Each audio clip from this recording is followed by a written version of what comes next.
Guess who's back in the house? Here's click clacking about fine fresh feminine. I hope that you guys are having a wonderful day. It has been a while since I've been on the channel.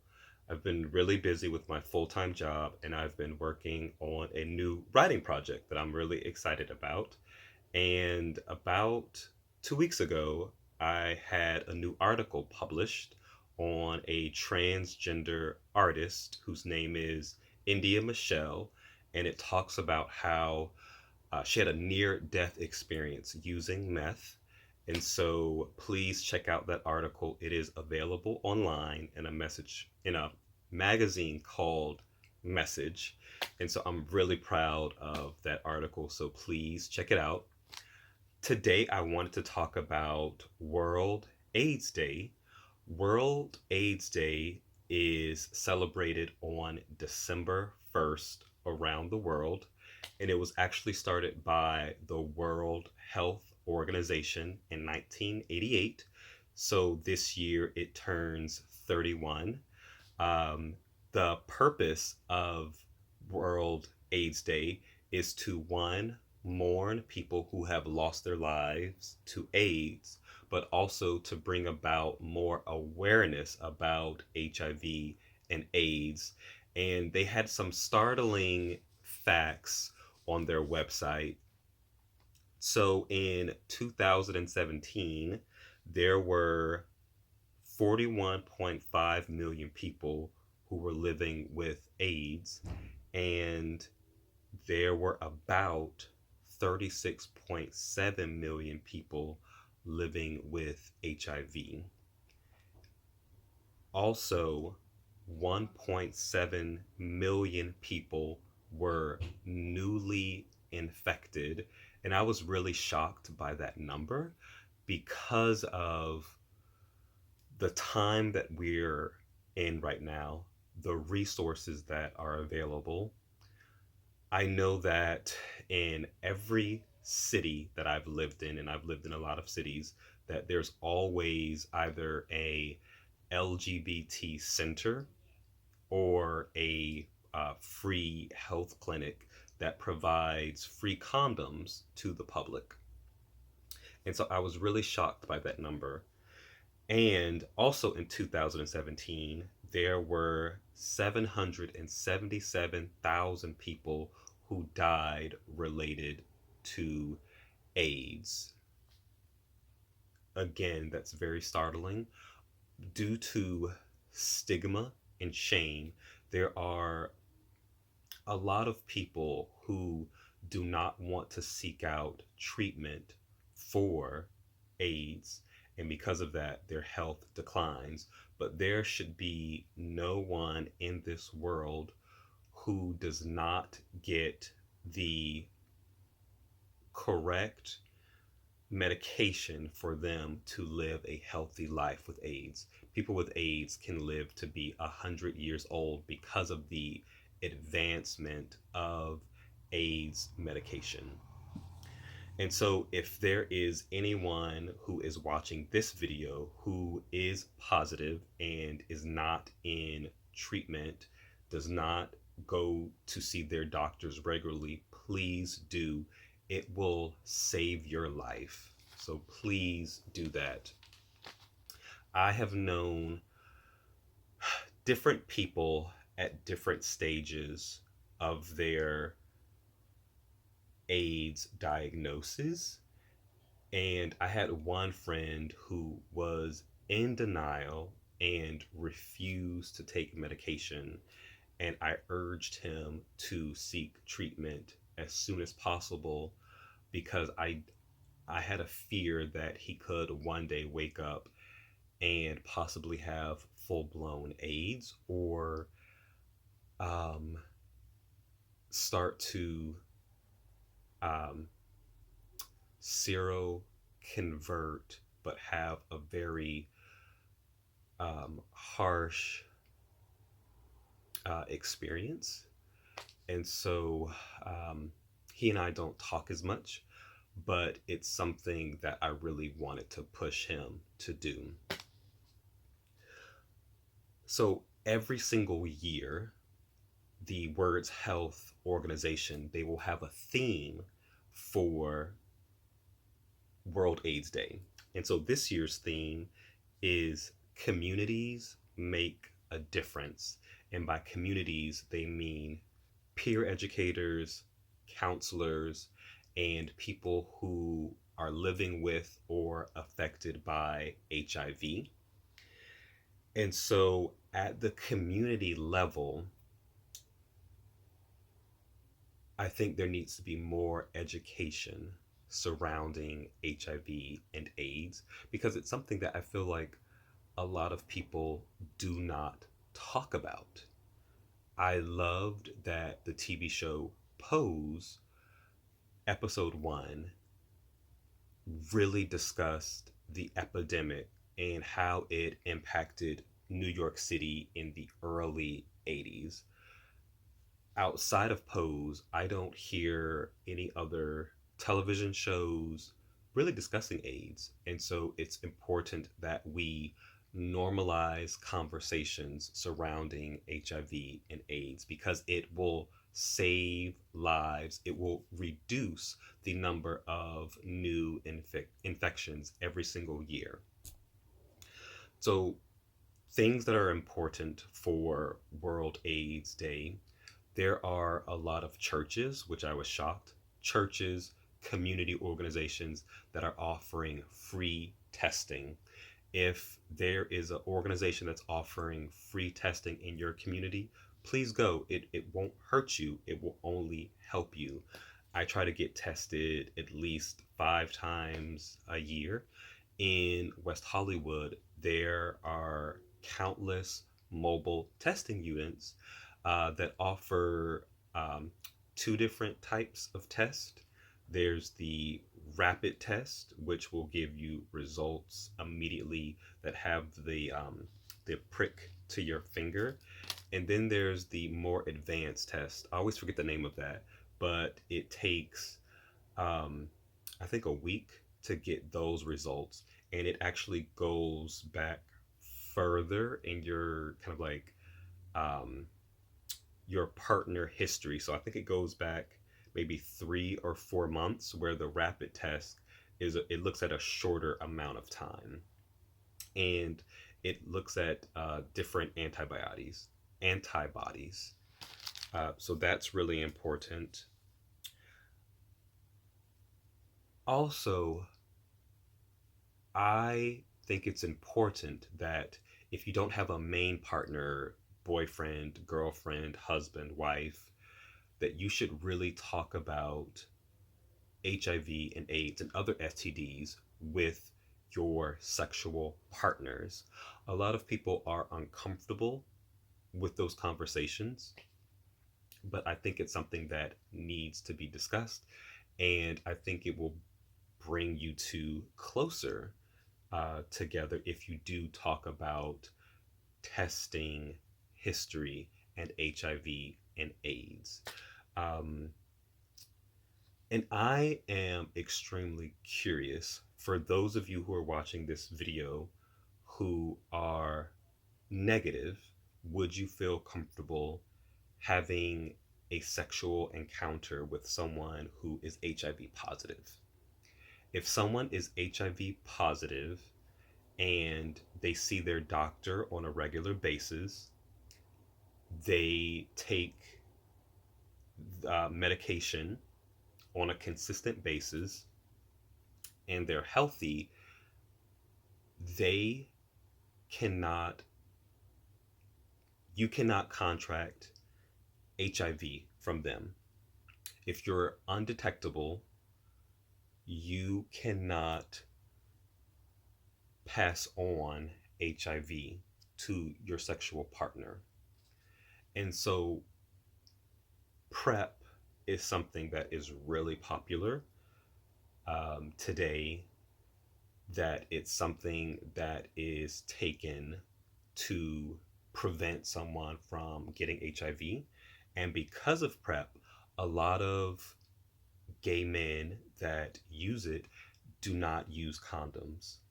So I would actually feel more comfortable having a sexual encounter with someone who is HIV positive, who's healthy, see their doctor on a regular basis, and take their medication versus someone who is on PrEP and doesn't use condoms with any of their sexual partners.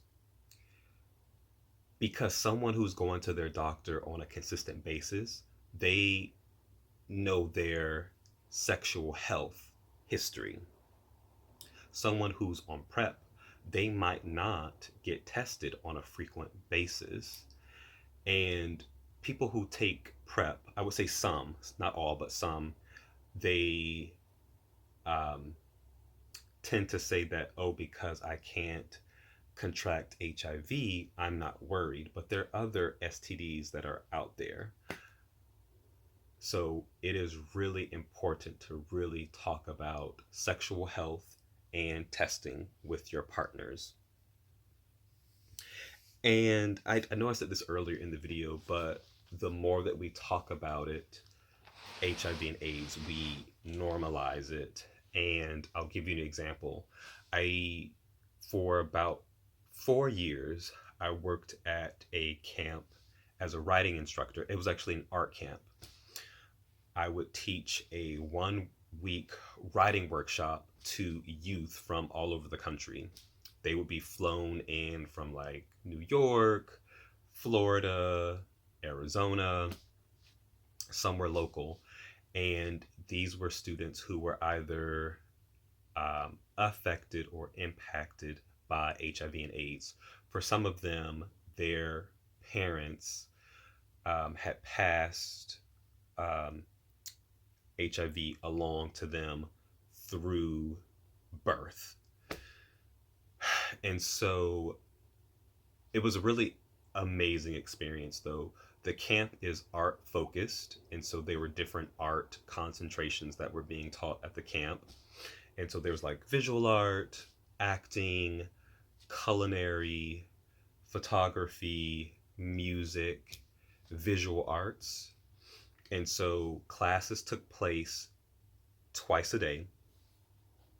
And then we had kind of like mini art classes later in the day. And so I actually learned so much about myself, my teaching practice, and how to be a better writer from this experience. This was actually my first writing job out of my writing program. So later in the day, there was, these were the students, we all lived in cabins in the hills of Malibu, which was beautiful. And so in the cabins, they would have um, like a way that the students could unwind, but also reflect upon either the day, their life, or the week. And sometimes the students would talk about life outside of camp, and many of them would talk about how they wouldn't want people at school to know that they actually had HIV because of the stigma. And it was difficult, and these are students who are like 14 to 21, and it was difficult to ask someone out on a date without disclosing their status to them, or even if some of them were outed, how they dealt with that and how people would treat them after learning that they were positive. And so some of these stories were heartbreaking because these are extremely young people who they have a full life ahead of them, but in this moment that they're in high school or in college, that their peers have such an impact on their life that their relationships shape their life as is. And it really would break my heart, just some of their stories about just wanting to be seen without their status dangling over their head. And so I think there's less stigma today than, early 80s, late 70s. There have been so many strides within the world about what it means to be positive, that I feel like it's significantly easier to live with HIV, but there is still so much stigma surrounding it. Where today there's still cases about people who are quote unquote actively contra- actively not disclosing their status to people and contract or giving people HIV on purpose. And they're going to jail for it. There was a guy who, I can't remember his name, but he was a black guy. He was going to a university, I believe in the South, and he infected, I think, about 3 students. And he was a star athlete. I believe he had a full scholarship. And somehow all of the guys discovered that they received HIV from this guy. They called the police. He was arrested and placed in jail. People should not be thrown in jail for this. I do think that it's important for consenting adults to really acknowledge their participation in a sexual encounter. Again, like, I'm no angel. I've had instances, especially kind of like my first relationship with a guy. I made a lot of decisions that kind of like haunt me today about my sexual health. I'm negative, and I feel like, looking back now, I would definitely use condoms every single time. But I know there are times where people kind of like slip up, but we need to kind of like acknowledge that, learn from our mistakes, and move on. And so thankfully, this particular guy, he has been released from jail. But, and I've noticed that typically it's people of color who are thrown in jail for this type of similar situation. And so HIV should not be criminalized. And I think the more we normalize HIV and AIDS through conversation, this will help. But it is not a crime. And it's very dangerous to label HIV as a crime.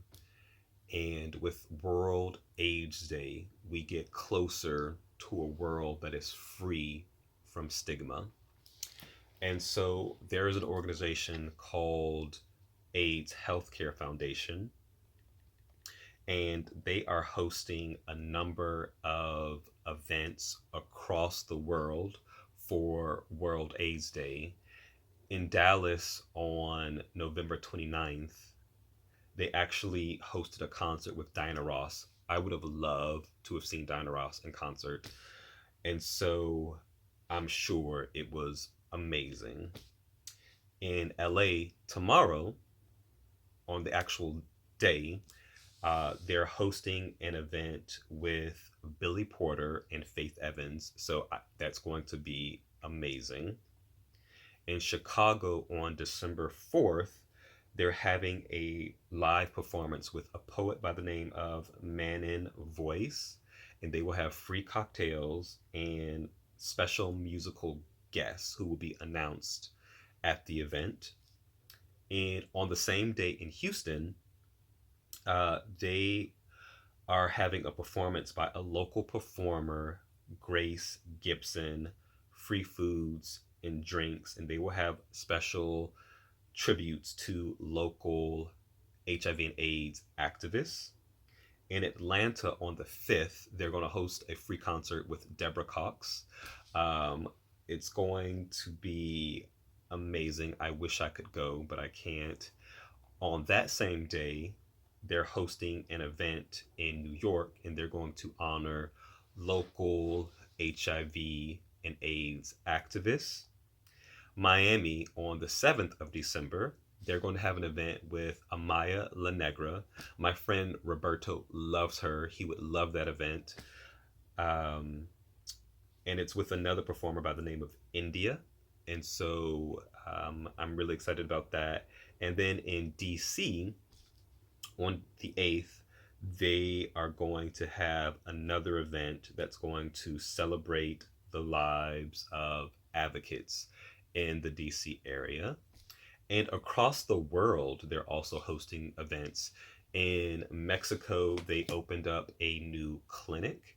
And so tomorrow, they're going to have events surrounding the clinic. Um, I think it's in Tijuana, but I'm not sure.